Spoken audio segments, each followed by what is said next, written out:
welcome to the Riverfront Reds Show, where we will talk about the ongoing drama that is Ian Jabot. With Chris Garber, I am Seth Shaner. Thanks so much for tuning in, and we're going to begin the show today a little different, Chris. Very important question for you. Did you get to the grand opening of Johnson's Ice Cream in Powell and get your free ice cream today? I did not. What's interesting is it's the second Johnson's Ice Cream in Powell. We already have one that's right up the street from my house, and I get a lot of charges on my credit card from there. I've never been there. You've never been? No, but it's only been, that one's only been open like maybe 6 weeks. Oh, okay. Yeah. So now they've got the one downtown Powell. So I don't know. My son said, I want to go to Johnson's Ice Cream. And my wife said, go to the other Johnson's Ice Cream and get a free cone. But so far I haven't seen him. I haven't seen him leave. My other question was going to be, was it worth it for a free cone to fight the mob that would be there to try to get their free cone? Because, Yeah, I'm generally the effort is not worth the free thing kind of guy. Yeah. Well, and we've had Johnson's, the little Central Ohio talk to start the show about the Riverfront and the Cincinnati Reds. Yeah, we had Johnson's. I've been to the one in Bexley back when it was the only one in town. And then there was one in New Albany for a long time. It closed, and then they moved across the area there. So they are back. So it's pretty good stuff. But anyway, hey, so the Reds crested the 500 mark this week. Now they're back below again, but we don't need to talk about that just yet. Your thoughts on kind of the little run they went on and a little more exciting baseball to watch there the last maybe 5 to 8 days. Yeah, it was a lot more fun to watch. I mean, it's the pitching's generally, with a couple exceptions, been pretty strong all year, but it's sure a lot more fun when they score the runs, right? Yeah, absolutely it is. And certainly this week was interesting. They had some transactions. They had a rare Monday off day where the day before they were home, right? They had gotten home and then they were going to stay home. So it's kind of, that's, if you were a baseball player, coach, or manager, I'm sure those days are few and far between that you actually get to spend a day at home, right? So they made those transactions. Matt McLean and Austin Hayes came off the injured list, as did Alexis Diaz. Now Marte's back now because they can never seem to diagnose CES as injuries before they send them to injured list. But I was kind of a little upset. Not upset. I was a little, I wondered about sending Marte back down. He seemed to really have taken to the work they had him do on defense, and he sure looked a lot better at third base than Candelario did. Yeah. Do you think their mentality, and I haven't read anything what they've said, but is it just they want him to play every day, and for whatever reason they're not playing him every day at the big league level? I think that was part of it, but I also think that if Candelario was not on the contract he's on, I think that would have been maybe a different decision at that point. Jacob Hurtubise went down. That was no surprise, although it does show that Dunn has kind of passed him up as far as the ladder there, the pecking order. Sam Moe thrown on the IL with an inflamed ERA. Hat tip to Chad Dotson for I think he was the first one I ever heard say that. He just doesn't seem to have it this year. No, he hasn't been affected. I mean, all those guys relievers are always high variance, so I'm never surprised when somebody comes out of nowhere and is good, or somebody who was good stops being good. It's just kind of how it goes. Yeah. So the outliers are the Mario Norveras and the Trevor Hoffmans and some of those guys. And then what happens, even like Craig Kimbrell, more modern, things like that. But then what happens is basically if a guy has 2 good years, you can't expect much more. And I think the Reds got their year and a half of his 2 good years, right? After the trade. And last year he was pretty decent. So, hey, one more thing on Diaz. My son and I were in the car and we listened to a national radio update on XM radio. And the anchor on the news said Diaz was off the IL to reassume his closer's role. And my son looked at me and said, "Is he really going to be the closer right away?" And I said, I don't think that's what the mood is around Terry Francona. And, at this point, Terry Francona and Diaz aren't exchanging Christmas cards just yet. But Diaz came in the 6th inning. My son looked at me and said, "Boy, glad our closer's back." Long outing. Yeah, I was thinking, man, he gets sarcasm from somebody. My kid does, because he's like, "Oh, our closer, yeah." Well, hey, the move to bring those guys back paid off immediately. We got to see Austin Hayes, he of the no batting gloves on a cold night. That was pretty interesting. Hadn't seen that much lately, but he had a pair of hits, including a homer, and his debut came on Jackie Robinson Day. Yeah, I was. I'll admit, when they traded for Austin Hayes, I was a little bit of like, who? I heard about that guy for a minute, and then I haven't heard about him for a while. But once I dug into him, I was kind of excited. And obviously, one game's one game, but that's kind of what they need. It's interesting, and I heard something today or yesterday, I don't know when it was, on the radio, and it kind of made me thinking about the Reds offense and how one major thing that's different with Terry Francona is they're not running. Mm-hmm. They're not stealing bases. And I get where he's coming from on it. He thinks they ran into too many outs. And of course the chorus of local media says amen. But this team doesn't have the power right to sit around and wait for 3-run home runs. I mean, they didn't construct a roster to play without running. Mm-hmm. And, Ellie's scuffling a little bit here and there, but he does get on base. And if you're not going to turn him loose, and if Friedel ever gets on, turn him loose, you're going to have to wait for Austin Hayes to hit a lot of home runs. Yeah, I mean, you're right about that. And, Ellie still got, he got thrown out. Like he went too early. What was it, last night, I think, and got picked off. That's a caught stealing though, right? So I agree with you. I mean, I think they were one of the best in baseball last year. That's one of the things they could hang their hats on. And I'm with you. And certainly going from first to second or eventually second to third, if you're Ellie, that makes it a lot easier to score you, right? I mean, knock you in. Yeah. Yeah. Everybody's probably been around a coach in any sport who's like, they get disproportionately mad when you try something and fail rather than not trying it at all. Mm-hmm. And I get the feeling Francona would rather they have 100% success rate stealing bases than steal more bases at a 80% clip. And I know there's a number in there where it's, you don't want to go below it, but I just feel like emotionally or mentally, he's at like almost zero is what he's happy with. Well, just remember though, last year was the first year they enlarged the bases, right? So Terry Francona was out of baseball last year. He wasn't managing, and I know he paid attention. So I'm not trying to say he didn't know about it or something like that. But he's never managed in an era where even when he managed with the Phillies, that was kind of the start of the steroid era. They weren't running as much in the early to mid 90s. So no, I'm with you. Yeah. Has he ever managed a team in the pitch clock era? No.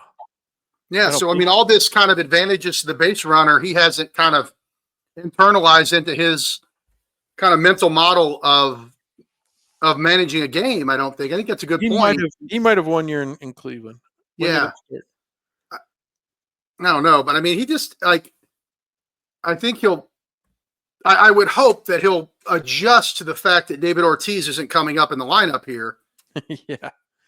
Yeah. I mean, even when he was talking about Austin Hayes in spring training before he was hurt, saying, hey, this is going to be our cleanup hitter, I was like, okay. I like the signing. I think you're right. I think if he could return even close to his all-star form, then $5 million is a great deal for the cash-strapped Reds, as we all know. But to think that he's your cleanup hitter, that was a little worrisome. Although, on this team, I think he is. I mean, he just is. Yeah, I think that's right. But you're looking at a guy whose career high is 22 home runs. Mm-hmm. And that's why I was looking for CES and Candelario to at least hit doubles. Yeah. And they're just, obviously CES was put on the IL. He was held out of a few games over the weekend, and then he ended up playing a game or two. I think he played 2 games. He played both Tuesday and Wednesday, and then boom, he's back on the IL again. Of course, we all remember last year where they thought he might have broke a hand. Then they said, no, he's fine. He played 3 or 4 games, and they said, oh, actually, he did break his hand. So, yikes. But I don't know that they need a major communication gap as far as him and the trainers at that place. So we were recording this Thursday evening to come out on Friday, and so the Reds lost game 2 of the Seattle series 5-3. They trailed the whole game. They scored 3 runs in the 7th inning. Just couldn't get past Miller, and the Reds made him look really good. And then we come to today, and I'll tell you, as funny as it might sound, the Reds lost Thursday's game, when they came back and took a lead, and then Pagan blew the save. He gave up 2 solo home runs, and they lost in 10 innings. But even as you watch the errors, there were 4 errors. Balls were dropping all over the place. You see guys still struggling at the plate. There's some guys kind of broken out a little bit. We can talk about that in a minute. Chris, I come away a little bit encouraged. They fought back. They took a lead. It's a Fraley grand slam that gave them a 2-run lead. I mean, you mentioned mostly the pitching staff has done a great job, but you look at it, and when you start to win games, now you're going to use the better relievers, right? Almost daily. And, I'm just not – I mean, Ellie needs a day off, it looks like. He looks like he's kind of in his own head, both in the field and at the plate. But I actually kind of like the fight this team's showing. They're competitive, I think. I think that's a good way to describe them. And that's what we hope for. I mean, they're fun to watch generally. They will make you pull your hair out a little bit. Yeah. They play like a young team, even though they're not on paper actually a young team. Right. Well, and you think about some of the guys that the Reds are counting on. I mean, certainly Matt McLain doesn't even have a full season under his belt, although Matt McLain's the guy that you don't worry about making the mistakes. Like, I don't recall Matt McLain really making a mistake. I mean, I can't think of one. There's an error here or there, I'm sure, somewhere, and he's going to strike out from time to time, but he just seems so good. And I'll tell you what, Gavin Lux is he's starting to heat up a little bit. He's looking pretty good. Yeah. All right, we didn't get to this last week on the show, and I wanted your thoughts about it anyway. I'm sure you saw a little over a week ago now, the Reds brass seemingly kind of tipped off Gordon Wittenmeyer what they wanted to put out there. And basically the gist of it was basically that if the Reds are going to make any deadline moves, if the Reds are going to be in contention at the trade deadline and in a position to improve the team, it's only going to come if fans show up at the game now. To be fair, the thought kind of was the way it was unspooled by Gordon. It was kind of like the Reds brass hoped that the Reds get off to a good start so that more fans will come out. And that's, attendance would be the reason for being able to spend some money. But to me, you didn't shore up the outfield enough. You didn't really do enough in the bullpen probably. And then you come to me a week into the season at that point with your hand out wanting me to buy more tickets? That's really how well. No, it's really how it sounds. And that's how we're going to hear it, man. I mean, that's the thing. I think I know what they're trying to say, which is a fast start leads to crowds, which leads to revenue, which leads to reinvestment. But we don't want to hear it, like you said, when they didn't do their part in the offseason.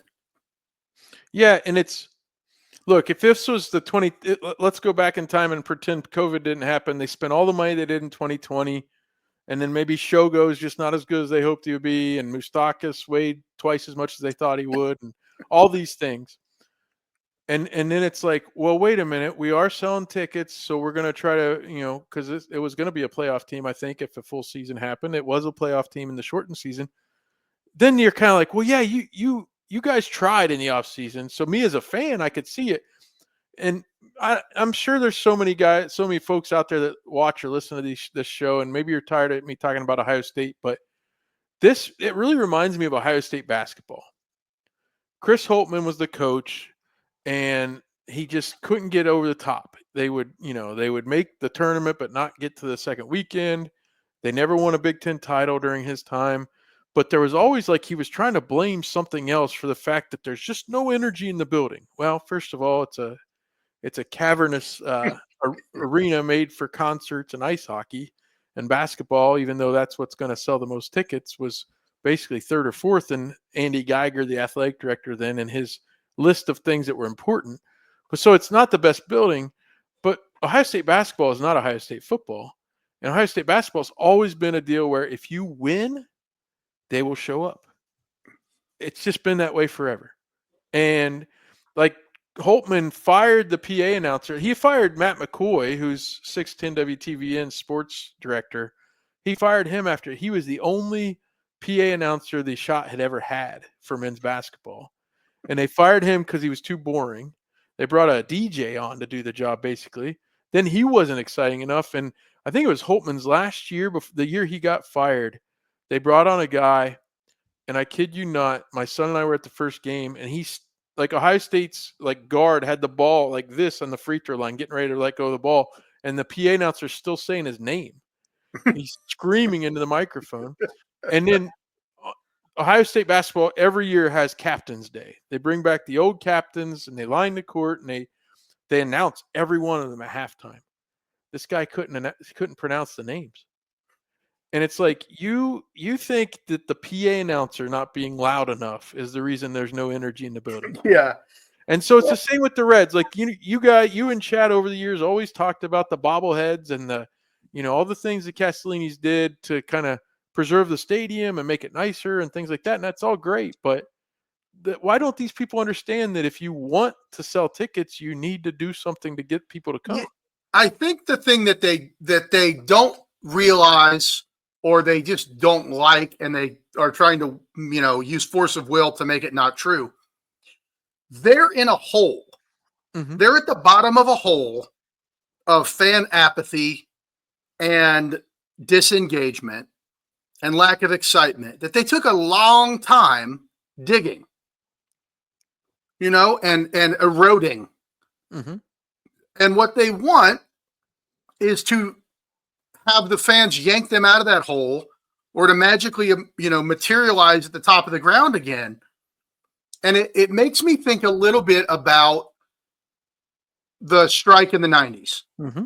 And that's something, we talked about in the book, was how that 1995 team, as good as they were and as fun as they were and as exciting as they were, they couldn't really get traction with the fans because everyone was pissed off still about the strike in 94. And it wasn't until 99. Mm-hmm. And that wasn't early, right? I mean, that was August. Yeah. That was late in that season before people finally came around. And like the organization, I think at that time, I think they got it, was like, this is how it is. We've done this damage. It's going to take a while to undo. And I believe in Cincinnati, baseball fans will come back, but you can't order them back. Right. And you can't demand they come back, and you can't be confused or upset that they're not back when you still haven't done anything to get them back. And, it's fairly obvious to me that they don't have a contract with a PR firm after, obviously Phil Castellini's comments on opening day a couple years ago, and his comments to the Rosie Reds the next off season. And, that's been what, that was 3 years ago now? It was 3 or 4. Yeah, 3 years, I think. Yeah, it was 22.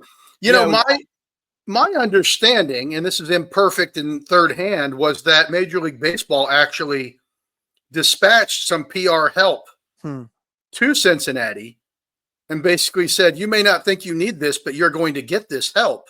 Well, good for Major League Baseball. Yeah, and I don't know if that help was a PR agency or a muzzle, but I think they did say, like, look, you guys are not getting the job done in that area, and we're going to, step in a little bit. Well, and it doesn't come in the form of like more bobblehead days or something like that. Like, to me, it would be, addressing the roster. And again, I'm not advocating making bad moves and just spending money poorly. But you can't say that every move you make is going to be without risk either. I mean, right. And I am at the point in life where I don't criticize them when they try.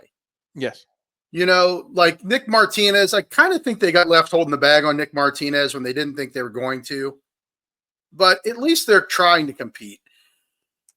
I don't know that Jamer Candelario was like a great signing when they did it, but at least they're trying.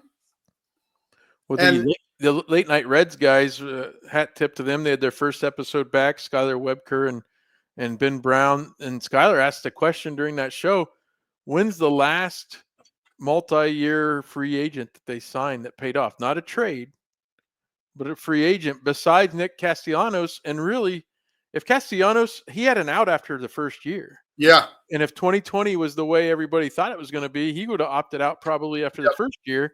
And he actually the Reds were hoping he would opt out, I'm sure. Yeah. Because they were out of money, they said. They took a big loss maybe on that. I can't remember the last signing that they made. That I racked my brain. I mean, Nick Martinez, they've got him back for a second year. We'll have to see how that turns out. Kevin Mitchell played for more than 1 year, right, in the 90s, but he Roberts a ton. I mean, Sonny Gray was a trade, right? They re-signed him, but he was a trade. Yeah, they got him from the Yankees, right? Yeah. Yeah, so it's an interesting thing. They've made some good trades. I mean, Luis Castillo was just in town, and that was an amazing. They fleeced the Marlins in that deal. Yeah. So it's interesting. Maybe something to think about a little more and kind of look into and talk about as we go along throughout this year. But it's a tough thing to think about, like that they haven't. But they haven't swam in those waters either. It's not like they went out and got Manny Ramirez in 2001 or something, you know? Right. Was Shin-Soo Choo a trade? Yeah, that was the trade. That was actually Didi Gregorius went to the Diamondbacks. The three-way. Drew Stubbs went to Cleveland, and Trevor Bauer went from Arizona to Cleveland. That's right. Yeah. So, yeah.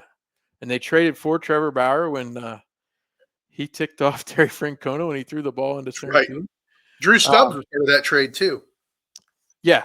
He went to Cleveland and was told he was going to be the center fielder, and then they signed I'm blanking on his name. He played for the Phillies as well, and Drew got moved to the corner outfield and never really was the same. Hey, I got a question for you. Did you see the scoreboard stumper last night? I don't think I did. No, I don't think I did. I'm going to read it to you. I'll admit fully I should have gotten this, and I only got 3 of them. There's 4. All right. They're playing the Mariners. 4 current major league managers played for the Reds in their career. Who are they? Current. Okay.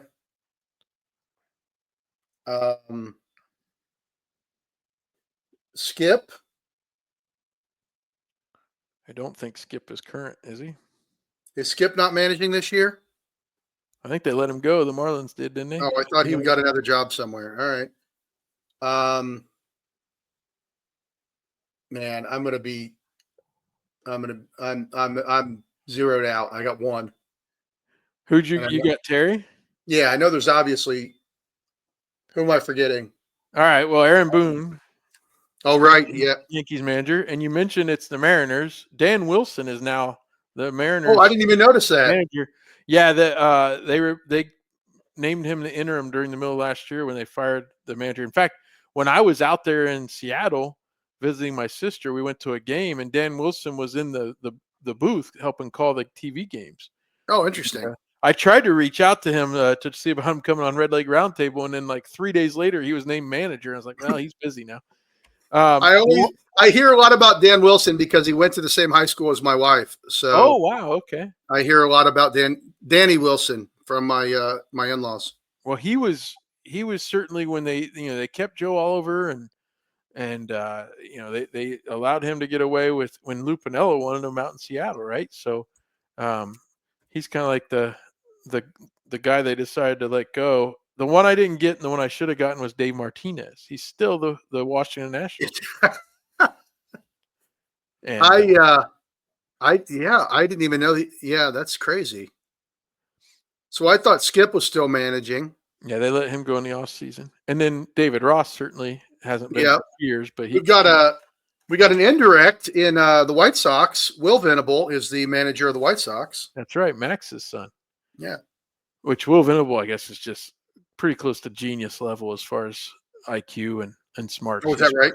Supposedly really good. Well, hey, so part of tonight's show, and I'm going to incorporate with viewer mail because I put it as part of the viewer mail question.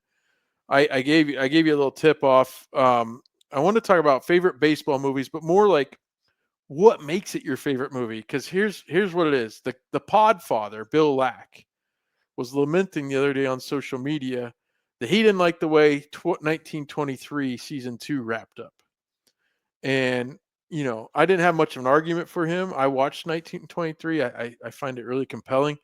But the thing about 1923 to me is it wrote me in season 1 was they successfully told multiple stories in multiple places. And I don't know if you're familiar with Yellowstone and Yeah, I'm not. I don't really watch any of them. I obviously know that what they're out there. all right, so 1923 is like a prequel to the Kevin Costner machine there, the Yellowstone. Is that Harrison Ford? Yeah, Harrison Ford is kind of the patriarch of the ranch. He's getting pretty old. Helen Mirren plays his wife, so they're out there on the ranch in Montana. But the crux of the story is one of the Duttons, which is the main family. He was in World War One, and he's still over in Europe. Well, actually, he's in Africa. He was actually like a scout for I don't know if it was a railroad company or the government. The British government was building roads across wherever they were, and he would go and shoot all the predators to make sure that they didn't attack. So his thing was he could hit a lion from 1,000 yards or whatever. So anyway, the story's told over 2 continents, and it just was really compelling to me. So it's not even so much like, hey, did they do a poor job of hurrying up too much in the last episode, as many series do. At the end, I think I liked the idea of 1923 maybe more than the actual what they came up with, right? But I still looked at it like, oh, I really enjoyed it. So I guess, that's what I was thinking about when I was thinking about favorite baseball movies. And I'm going to tee you up there. What's your, if you have one favorite, what is it? And maybe we can talk about more than one. Yeah, absolutely, positively. Number one favorite is right there behind me, The Bad News Bears. All right. 1976. It's a perfect movie. When I was in college, this is primordial internet at best. You text, no browser. It was all text. All we could get was the scores, basically. So we had a cassette tape in our room at the fraternity house that had Fast Times at Ridgemont High and the Bad News Bears on it. Okay. And we basically left that tape in the VCR for the entire school year. And it was more or less playing on a loop. So whenever you walked in, you were going to watch one of those 2 movies and you just picked up wherever you were. So I know every line from both those movies by heart. But the Bad News Bears, it's obviously like kind of politically incorrect. Yeah. But wildly realistic about both growing up in the 1970s and what youth baseball is like. I mean, I think if anything, it's more relevant now than it ever has been as far as like kids and kids sports and parents and the nonsense. But it also reflects that kind of free range parenting that a lot of us grew up with, where you just got on the bike and you were gone. Sure. And your parents showed up maybe at game time. But, Walter Matthau as Buttermaker, the washed up minor league pitcher, moderately functioning alcoholic who's been drafted in to coach this ragtag team. You got Kelly Leak, the juvenile delinquent athlete, played in probably the most ridiculous piece of casting of all time. Jackie Earl Haley, who I think at life topped out about 5'4". You got Tatum O'Neal as the girl pitcher with incredible stuff. You got one of the greatest characters in movie history, Mike Engelberg, the catcher. Yes. With an untucked shirt and a bad attitude and a lot of power. I just love that movie. It makes me happy every time. It's got that magical Southern California light that, I was growing up and I'd see the Rockford Files or Chips, and they have that kind of just soft LA smoggy, beautiful sun, golden hour light. You get a lot of that in this movie, but it's so unsentimental about everything. And obviously, spoiler alert, the Bears lose the big championship game. They gain the respect of the hated Yankees, but they have no use for that either. And they tell the Yankees to take their stinking trophy and put it where the sun don't shine.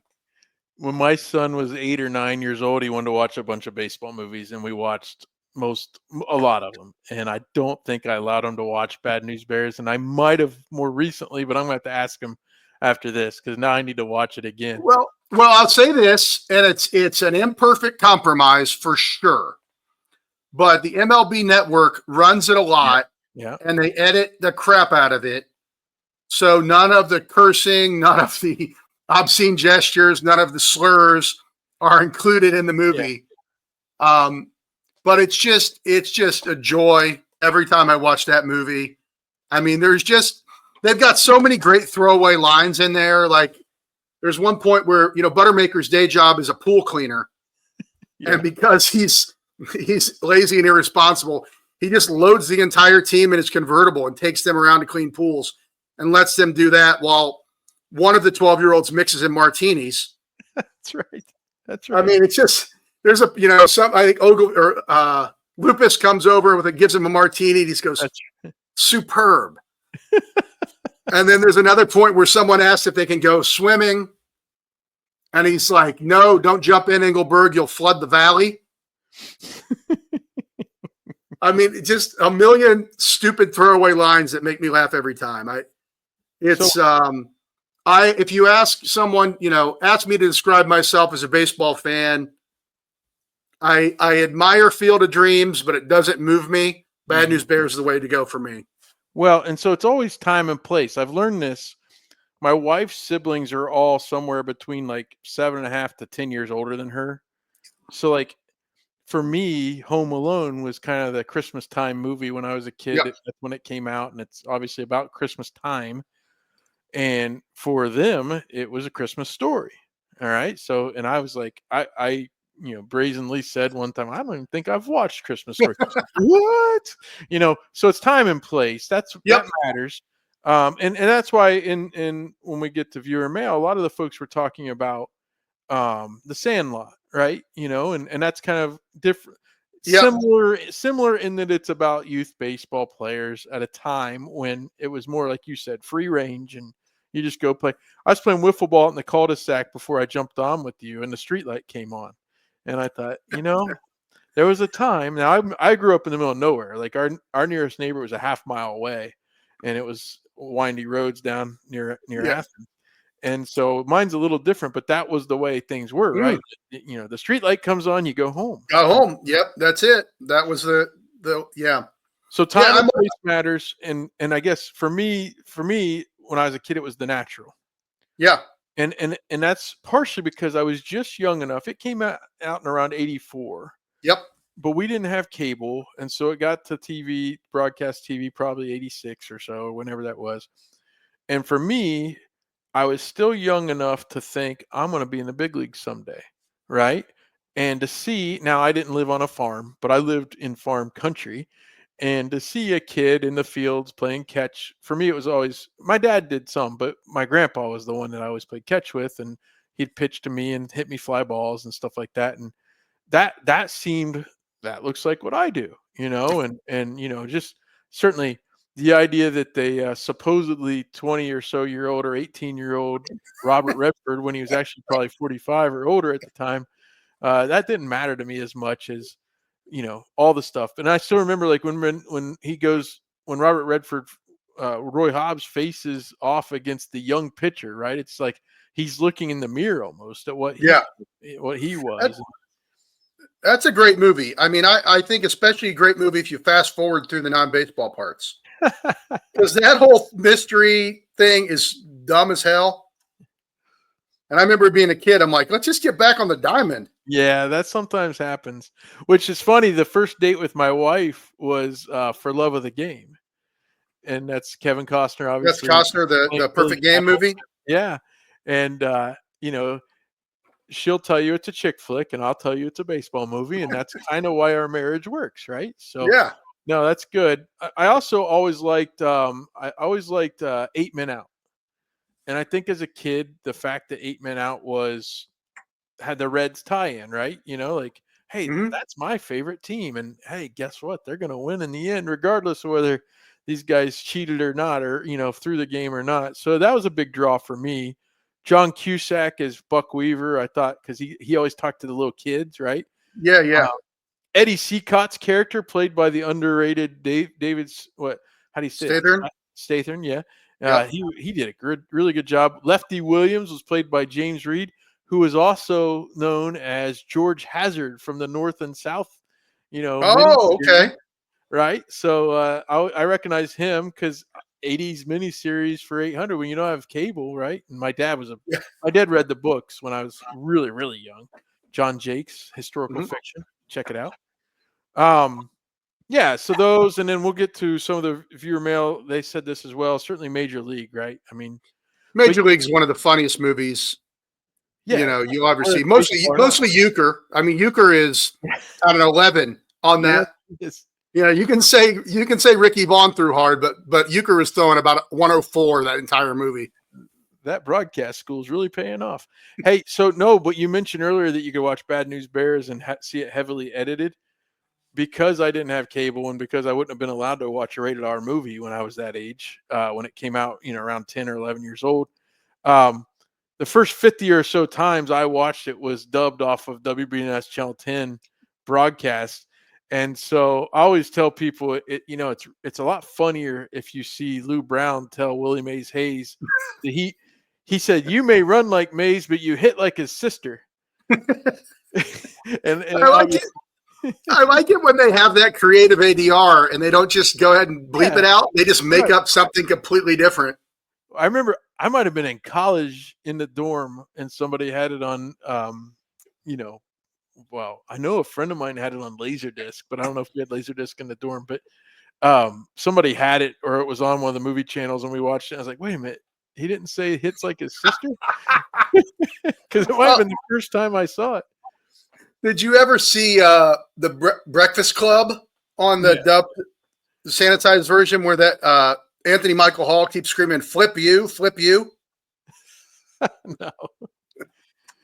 Hey, you mentioned Jackie Earl Haley. He was in a really bad TV show a couple years, like 10, 15 years ago. What was it called? It was basically a guy that kind of was a secret agent and he'd go around the world and knock out, drug kingpins and things like that. And Jackie Earl Haley was his, like, I don't know, his computer guy or something. It wasn't Mr. Robot, was it? Was he on that? No, well, I don't think so. What was that called? It was cheesy good. What that show was. It was a guy from he was in the Denny Crane show, the Boston Legal Show. Okay. It wasn't Shatner or what's his name? He was blonde and he played one of the other lawyers. But anyway. Spader? No, not Spader, but there was another character played by this guy. Oh, okay. Well, another Jackie Earl Haley movie, which is really, really good, is Breaking Away, which is set in Bloomington, Indiana.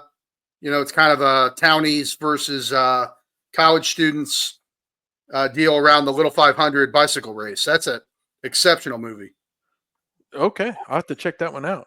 It's got young Dennis Quaid, young Daniel Stern. Oh, wow. And Jackie Earl Haley. And then there's a fourth guy in their crew.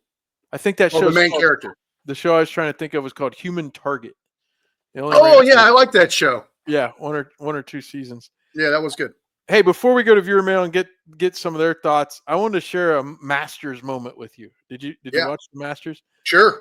So, and while I do this, I want you to, I guess you can listen to what I say, but think about whether there's been a time in your life where you've seen an athlete go through something you can relate, even though I'm not making judgments. I doubt you were ever major league quality, right? I mean, there you go. Some Masters Titleist golf balls. Yeah.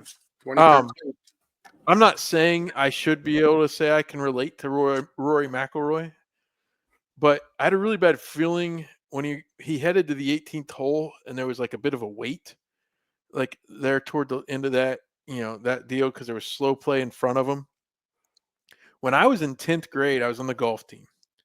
And listen, I'm from the middle of nowhere. Had I lived with my mom in the suburbs of Columbus, I don't think I make a golf team, not even a JV team, but where I grew up, I could make a golf team, and I'm a 3-year letter winner. There you go. So my 10th grade year, we played all the month of August, and things were going all right. I was probably the 3rd or 4th man on the varsity, and I'm up at my mom's for Labor Day weekend, and on Labor Day we have a practice. We didn't practice, I don't think, Friday, Saturday, Sunday. But on Labor Day, we've got to practice. My mom's got to rush me down there. The golf course is another 20 plus minutes past where I grew up. So it's like an hour. It's an hour and 50-minute drive from my mom's. And she's always late. So we go down there. And I show up just burnt to a crisp after being, out of school all weekend and all that. I shoot 50 in a 9-hole practice round. Turn in my card from practice. And Coach says, Seth, you're not going to be able to play varsity tomorrow. I just can't have you shoot 50 and play varsity. And I'm like, well, okay, whatever. I can't argue it, although he had said your average would be where you would decide where you are. And my average still put me on varsity because I played better. So I get demoted, show up the next day for the 9-hole match on the same 9 holes, mind you. And it was a weird deal where the front 9 of that course was par 36. The back 9 had 0 par 5. So it's a par 34. Okay. So, all right, par 34. Get to the number 8 tee, and it's up on this huge plateau up above the fairway. I'm 2 under. I've never been 2 under anything in my life, and I'm 2 under. And the two groups in front of us had lost a ball. So I got to sit there for 25 minutes thinking about being 2 under par. And I'm standing up there shaking in my boots. Now, I made 2 birdies in the first 7 holes, and the rest were pars. I bogeyed 8. I scramble like crazy to bogey 9 and shoot even par 34. Turn in the card. Awesome. But I could have been under par if I didn't have to stand there thinking about it too long. So that's when I was thinking about it Sunday. I was like, man, I could relate a little bit with Rory here because I wouldn't want to be standing on that tee box. No, I don't think Bryson gave him any help at all with his own pace of play in his group either. Well, no, but there was a funny thing too on 13 when Rory had rinsed it. Like the one time Bryson hurried up was when Rory went back and he hit his drop. He took his drop and he hit it up on the green. Rory's going up to mark his ball, and Bryson jumps in the bunker and hits. And I'm like, what is he doing? You didn't even let him mark the ball. It was crazy. Have you ever had, and I know you play a little baseball, things like that. Have you ever had that feeling in life where you can't really say you relate to like a pro, but? Well, so not exactly, but as a dad. So I may have told this story before, but Zach Weiss, who was a reliever in the Reds system a few years ago, I used to work with his dad. Okay. In San Diego. And I didn't, I knew he had a son, but when I left San Diego, Zach was like 13 or something. Mm-hmm. And he pitched at UCLA. And I'm like, wow, that's cool. Ernie's kid's playing at UCLA, made his way through the Red system. And this is the guy that got called up against the Cardinals. And he gave up like a 3-run home run and a solo home run. Then he got pulled and he got sent down. Ooh. And like his dad had flown into Cincinnati and was at the game, and Jim Day's interviewing him, and he waited like a couple days before his kid got into the game. And then like that same day that Zach got blown up, my kid pitched in like a 9U game and had the same basic experience. Just got blown up, lost the game. And I remember thinking like, I know it's not the same thing. I know it's like times 10,000. Right. But like, it's still, you're still a dad and it's still your kid. Uh-huh. And I was like, that was so hard. And, he subsequently, he got caught. He ended up in the Angels system, came back up, got his ERA down from infinity. I think he pitched in the Olympics a couple years ago on Team Israel. Okay. So he's had it all worked out for him. But I remember that day I was just like, geez, man, can't you catch a break as a dad? You just want your kid to like get through it. Yeah. Yeah. I mean, which makes it even funnier and more amazing. Like, remember Andrew Abbott made his debut and Jim Day's interviewing him, Abbott was fine. He kind of scuffled a little bit in like the second or third inning, and he goes, his dad's like, yeah, he's not doing very well right now, but he'll be back. He'll be fine. And the next inning, he just shut it down. He was amazing the rest of the way. And it's like, wow, he knew his kid, didn't he? Were you watching Matt McClain's debut? I think Jim Day was interviewing the McClain family out in Denver. I think it was. Yeah, he had that. And I think he got a double, like a hustle double. Uh-huh. Like as he was talking to him, and, mom's going crazy and dad's trying to play it cool and stuff. I love that stuff. Yeah, I mean, it's pretty amazing. And I know you've got the travel baseball kids and things like that and other sports as well.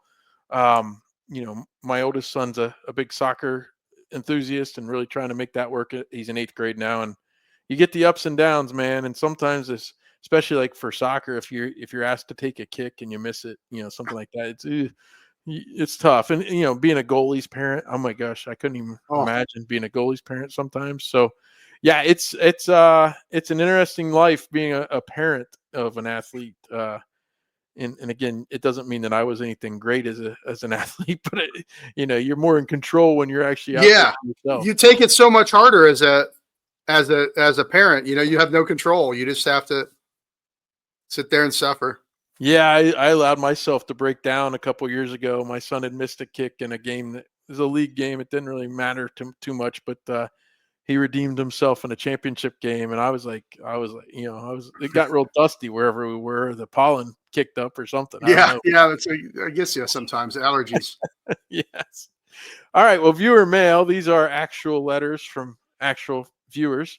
As I mentioned, I asked kind of what are you thinking, and then also about the movie. So we'll just take them as they come and go through them. And Skylar Webker, as I mentioned, host of Late Night Reds now, catch them on Sunday night at 9 p.m. He dove in right away and asked, do the Reds have a Nick Martini problem? Not Nick Martinez, because he actually wrote Martin, but I think he meant Martinez.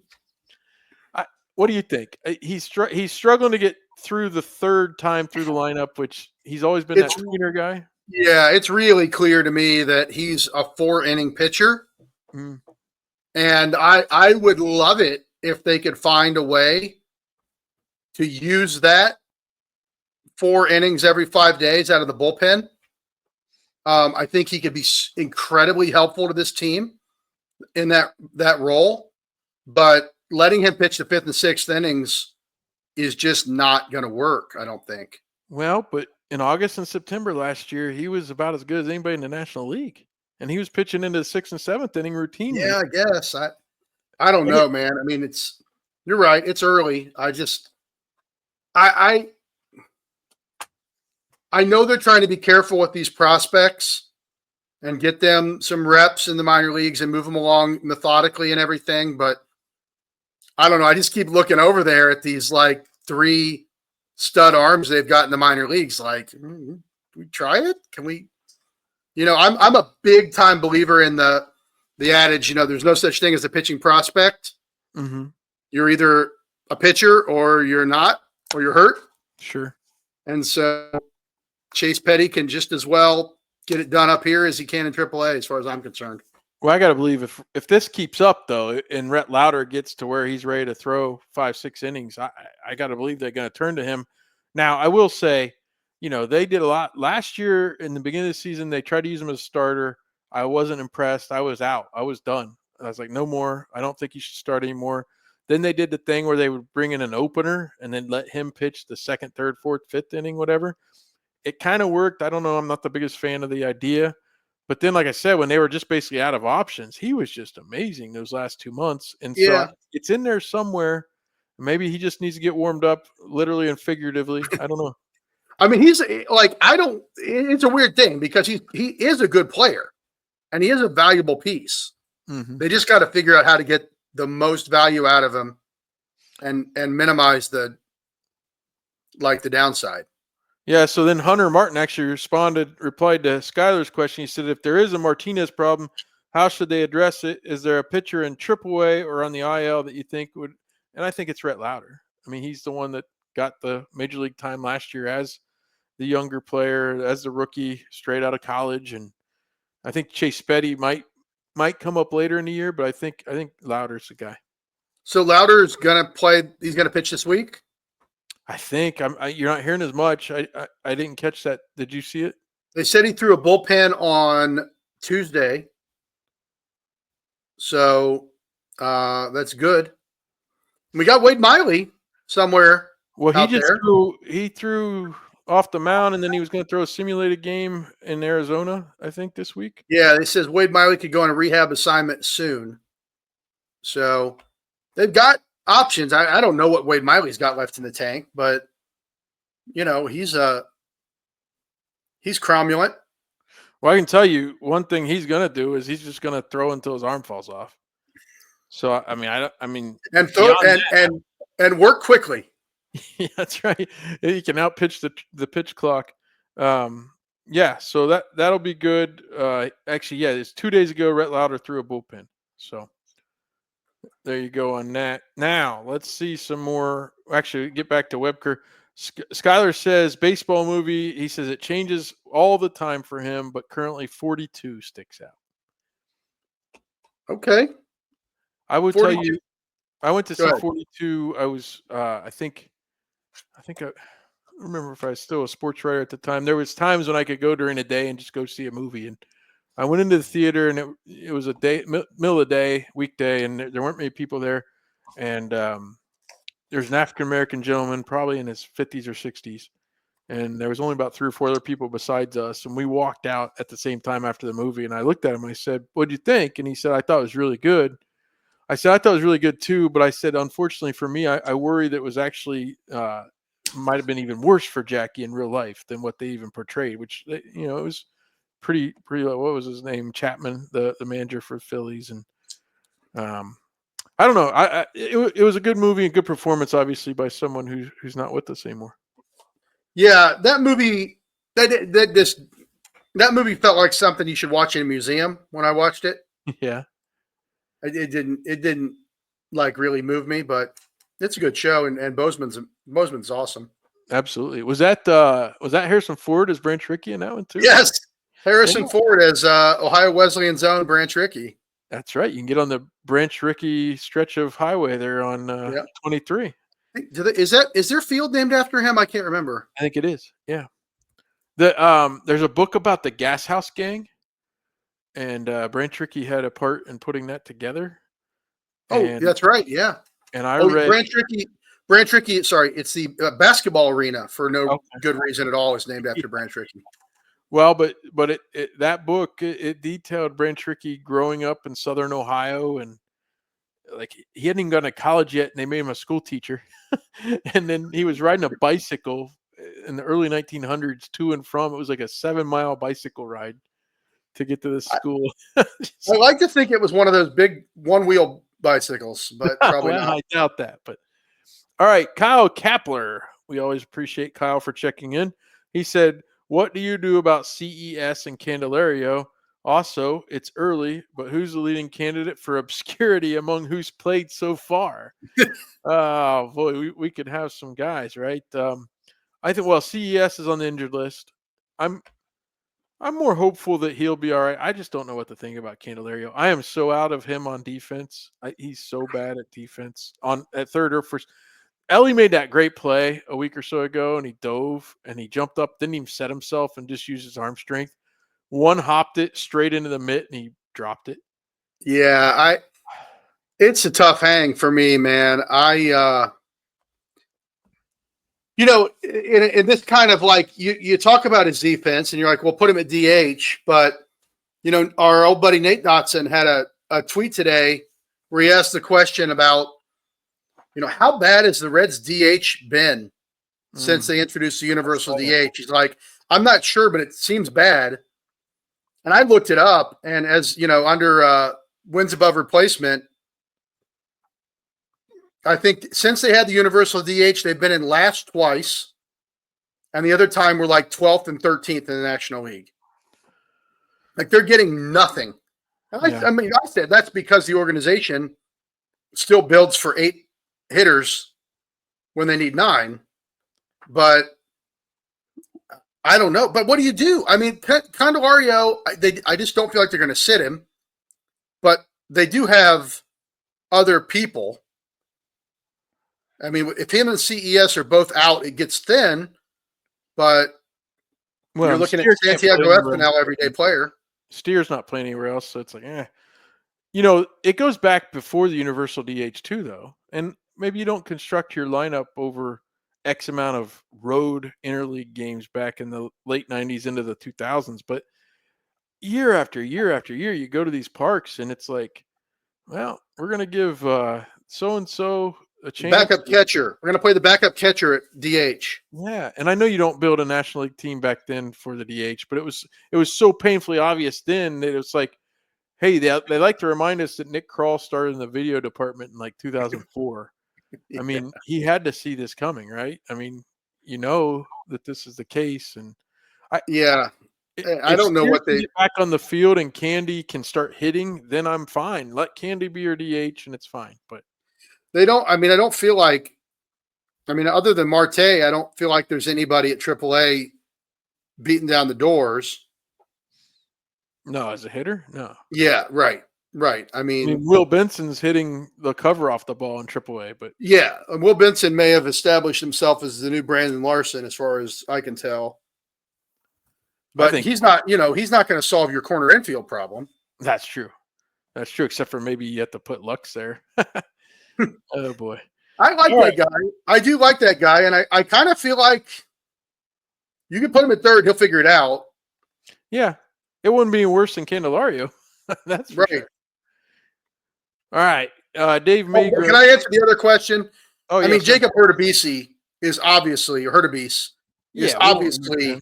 the obscure future Red. Unless he becomes president someday because he's got to go through the armed services and then. Right. We won't think anything about it here in 5 years, who he was. Yeah, good point. Dave Magrum said, how do we get out from under Candy's contract? I mean, no, not an option. So that was a 4-year deal, right? And we're in year 2. Yeah. Wow. They might be able to get out of the last year, but. Yeah, look that up. Candelario. I thought they could. If I have a need for an agent, I'm going to call his. Yeah, I think Trey Hendrickson should switch. I mean, Candelario was DFA'd in his career. So it's like, okay, you had a couple good years. A good year with the Nats, and he was playing well for the Cubs. Yeah, it's a club option for 2027. Okay. Well, so I think they got to buy him out. But so June of next year, they'll DFA him. I mean, don't you think? They're not going to DFA him doing this. Yeah. I mean, they're not going to eat that many years. I mean, you look at that dude. I mean, if you take away the first week, I don't know what he's done at all. No, and he was now. Listen, that's the thing they say though. In his entire career, April's been terrible for him. So, okay, we'll see. Yeah, well, he's won for what is he in April here? Hold on. He's won for though he's got 3 hits in April. Wow. 3 for. I don't know, 47. And he's not the only one that's about that low either. So it's been rough. Dave also says, does anyone else think that Mr. Baseball is one of the best baseball movies? It's my favorite. I'm a Tom Selleck sucker for sure. I was really into what was that called? Shoot. There was a Tom Selleck movie. He was supposed to be Indiana Jones. Right. And he couldn't get out of Magnum PI, so Harrison Ford got the gig. What was that movie that he was like, well, we got to get you into something here and try to recreate that. And I was really into it. It was probably 1984. Oh, I don't know then. He was flying around in a biplane. High Road to China, that movie was called. All right. I was really into that movie. You're in that age group that really loved Magnum. Oh yeah. I like dad would too, but yeah. My dad would sit. My dad was in the Navy in Hawaii, so he would sit down. Big Hawaii 5-0 guy, then a Magnum guy, and we'd all sit down on Thursday nights and watch Magnum. Yeah, I watched it toward the tail end with my dad, and then I've gone back and seen all of them too. But yeah, and I mean, Boy, he made quite the career out of like this whole. This Blue Bloods thing, he's been on that for like 18 years or something insane. I've never seen an episode of it. My wife and I've watched it. It's just kind of, when we put the kids to bed, we started watching these shows on CBS. It's like, oh my goodness, we're becoming our parents. But he had that long deal, and like, I mean, even he was that Jesse Stone character. I mean, I just hit his IMDb, and I'm like, what the hell's Jesse Stone? No, he was like a cop that he goes to this small town in New England on the water. I enjoyed Mr. Baseball. I really did. I thought that was a fun movie.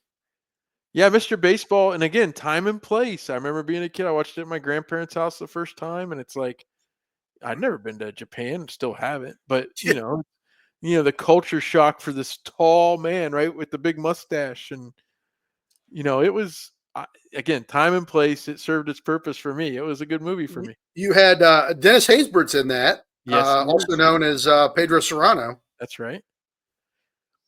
Yeah, no, Mr. Baseball, I won't go as far as saying it's the best baseball movies or even one of the best, but it's a good movie. I enjoyed it.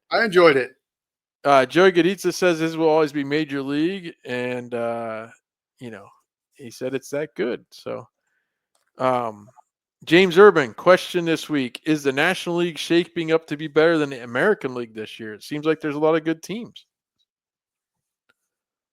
I think most people are talking East and West in the National League, and the Central is just going to be some bottom feeder at that point in the national media mind. Yeah, well, the Cubs are legit. I hate to say it.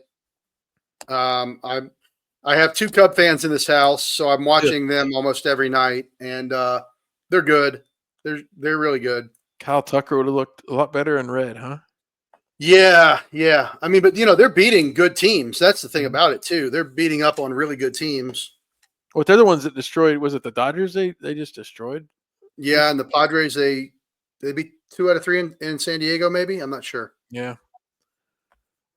So James also says I can't mention baseball movies without mentioning The Sandlot. It's iconic, and again, I'm asking why. Why is it your favorite movie? He says the 4th of July scene is one of my favorite of all time, honestly. And the gist of that was right. The fireworks let you play night baseball. That's cool, man. That is really cool. You're right on the time. Like I'm too young. I'm sorry. I'm too old. Sandlot. I mean, I was a grown man when The Sandlot came out. So yeah, I was around 13 or 14. So I was a little old because like younger kids that I knew really loved it. Like watched it on VHS over and over. I remember enjoying it. And certainly I have since with my son and stuff like that. Yeah, my kids love it. My wife loves it. It just, for me, it's like I didn't grow up on it. Well, I'll tell you one that this is probably easily my number 2 and complete time and place was Bull Durham. Oh yeah. So Bull Durham came out when I was 15, 16, pretty seriously into playing baseball. And, playing on, I wasn't good enough, but I was playing on some high level teams.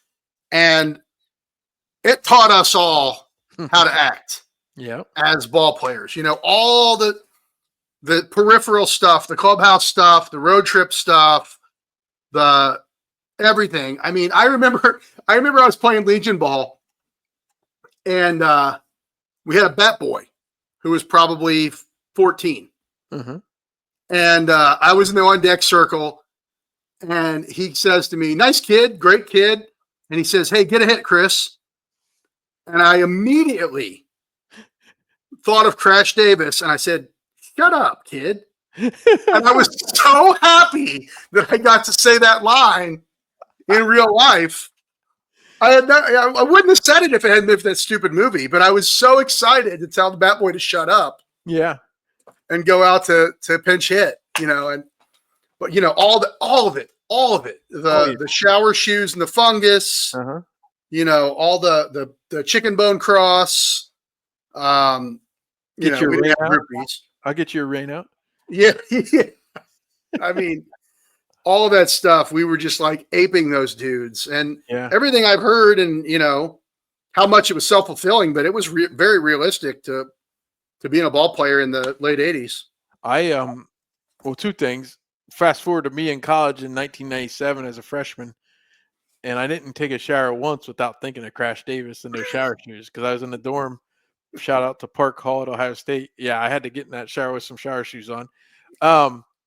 That was actually one talking about, the edited for TV. For whatever reason, my dad let me rent that one when I was entirely too young, and we watched it on VHS together. And I was introduced to some things, that's for sure. But yeah, the movie was it really starts cool. out. I mean, it starts out coming out hot, really. Yeah. So hey, we've gone over an hour. This has been a very enjoyable time. We've got two more. Brandon Kamick says, Major League, The Sandlot. I want to get your thoughts on this one. Moneyball are no-brainers for me, but you can't talk baseball movies without including the last 30 minutes of The Naked Gun. Enrico Palazzo deserves our respect. Yeah, Moneyball's great. I mean, Moneyball's a great movie. I love the book. I was like, you're making a movie out of that. I have no idea how that's going to work. But, Aaron Sorkin's script and David Fincher directing, right? Was it David Fincher? No. You got that in front of me. Yeah, for me, the great thing, too, I got to talk to Scott Hatteberg there a little over a year ago, and I love the fact that he and his wife were supposed to play themselves. Oh, that's right. And it ended up being Chris Pratt. But no, it was Bennett Miller directed that movie, by the way.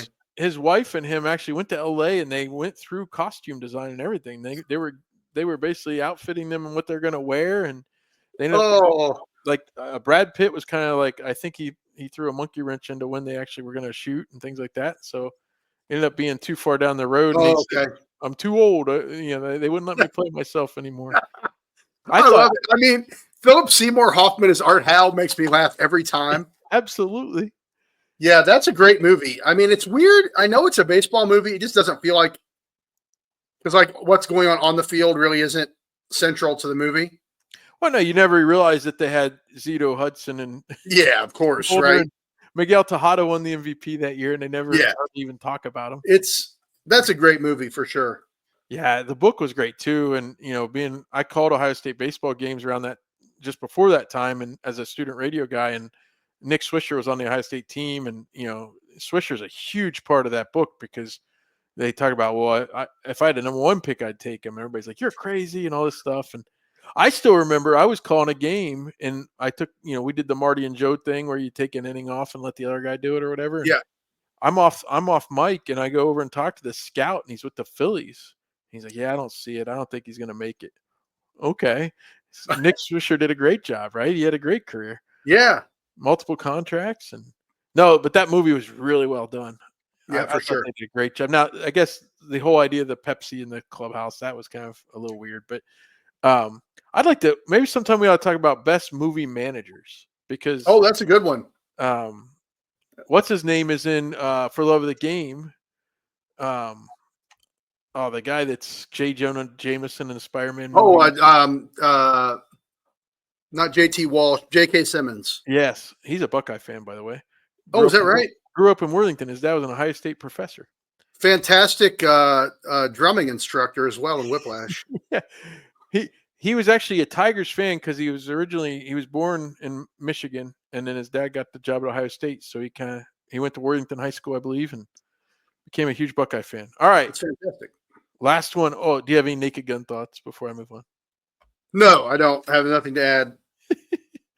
Reggie Jackson must kill the queen. All right, Rex Scott, you're going to round us out here, buddy. My heart is always with Field of Dreams. My funny bone goes right to Bull Durham. And my head and love of history point me to 8 Men Out with a stellar performance by John Cusack. Oh, thanks, Rex. I had that earlier. Field of Dreams is interesting. I was a little young. I was about, was it 89? 89. So I was probably 11 years old by the time I saw it, around that age, 10 and a half, 11. And I loved baseball. So I loved the movie at the time. But in the long run, it just didn't hit me quite as hard as far as thinking it's like the best. I can't. Give me Bull Durham yeah. Before you give me, I'm the same. What's crazy is those 3 movies came out within like a year and a half of each other. Like Hollywood was like, let's make some incredible baseball movies and shoot them all out at once. Right. And then we're, Field of Dreams. I don't know. I read the book of that. I like the book better. Okay. I like it. I like it a lot. There's some.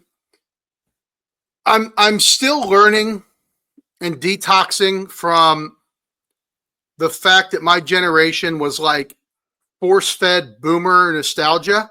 Yeah, that's true. Growing up, like I didn't realize it because, like, fish don't recognize water, but like so much of our childhood was like boomers working through stuff.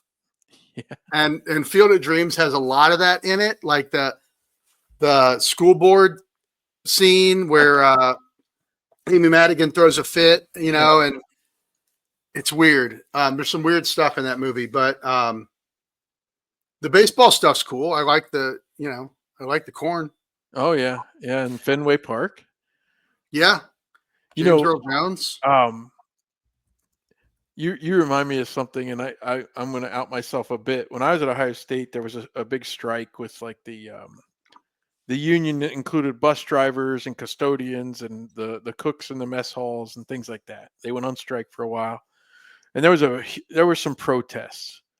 And I looked at some of the people protesting. I was like, you don't even relate. You don't relate with those people at all. Like I don't even. Yeah. I couldn't understand it. Like here were some of these college students that were just living it up and all that. And but what you said about being fed all the boomer stuff, like my picture in my mind of like why would you protest was more like, well, we don't have anything really important to protest, Yeah. like they did back then, because I was told my whole life that Vietnam and all these other things, right? Yeah, I mean, how central the Vietnam War was more or less over by the time I was born. It was over by the time you were born. But how central was that to like the conversation and the entertainment when you were a kid? Like, oh yeah, it's a weird thing. Like, and you don't think about it then. It wasn't till more or less recently. Then I'm like, that was weird. Like, these guys are going through it, and like we just have to sit and watch. Sure. No, burn, baby, burn. That's what Amy Madigan said, right? I've got one more movie that I'll throw out, a really obscure one that I don't know if you can find it anymore. You've told me this before, and I don't think I have. What is it? It's called Long Gone. Yeah. Okay. I still haven't seen it. This was 1987, a very early HBO original, when like an HBO original movie was like, they did one a year or whatever. And it's got William Peterson, the guy from CSI. Uh-huh. Was a player manager set in like the late 50s, Class D, which was like they'd gotten rid of it, but like really low minor league team in the South. Wow, Virginia Madsen. Yeah, and they had a guy on the team who was like I brought in a guy, and he's a African American guy, and they had to pretend that he was Cuban to like get him through, like the playing in the South, and it's got Teller's in it. Teller, yeah, I was gonna say Teller is one of the team owners, which is fantastic. Henry Gibson is his dad, and Teller is his son. I don't know if you know Henry Gibson, but you recognize him if you see him. He was oh yeah, there he is. Yeah, he was one of the Nazis in the Blues Brothers. Okay. It's a lot of fun. It's probably, if I watch it again, I probably wouldn't think it's as good, but it's again just minor league ball. It's kind of like a Bull Durham with a little bit of a twist to it. So if anybody can find Long Gone, check it out. That's my homework assignment. I'm going to do this. Yeah, it's never been out on DVD. I don't know if you can stream it, but you may have to find an old bootleg copy somewhere. But it's got Dermot Mulroney is the rookie on the team. And William Peterson's character is named Stud Cantrell. I see that. Which is fantastic. They're the Stogies. The Tampico Stogies. Yep. And you can rent or buy it on Amazon, although IMDb is owned by Amazon, so they're going to tell me that, of course. Well, speaking of HBO movies, and then we'll get out of here, 61 was very good. I like that. Did Billy Crystal direct that? Billy Crystal directed it. He rented out Tiger Stadium after they had shut it down, basically. Oh, that's right. And he painted it, so it looked like more like Yankee Stadium in spots, and really kind of went all out on that. That was you can see the CGI and you can see how fake some of it is, but and they played up the stuff about like Joe DiMaggio shows up and Mickey Mantle immediately gets like sweats and stuff like that. Like, I thought Barry Pepper did a great job in that movie as yes, Roger Maris. he absolutely did. That's a very good movie. I enjoyed it very much. And if you folks haven't seen it, you should check it out. All right. Well, the Reds are trying to Reds, and they find themselves, as we release this episode, 9-10, and they're going to be chasing those Cubs for a little while longer. It seems like, although we can always hope, right? The Cubs, I think they lost Steele's on the injured list. He might be out for the year. Yeah, he's out for the year. So not to root for something like that, but that is a fact. So let's see what the Redlegs can do here coming up, and don't forget to tune in for Late Night Reds Sunday night at 9 p.m. Skylar and Ben will come at you. Get in the chat; it's always fun in the chat. And then also Owen and Caroline have a new Welcome to the Jungle out there. They're diving deeper into the draft that just came out today. So stay tuned, stay with us here on the Riverfront, and if you'd like to be part of the group that gets to send in the questions for viewer mail, go ahead and join the Patreon. We'll get you part of the Slack as well. Chris, thanks so much for taking hour 16. We did it. You have a good Easter weekend, and so long, everybody. Great to see you all. Thanks.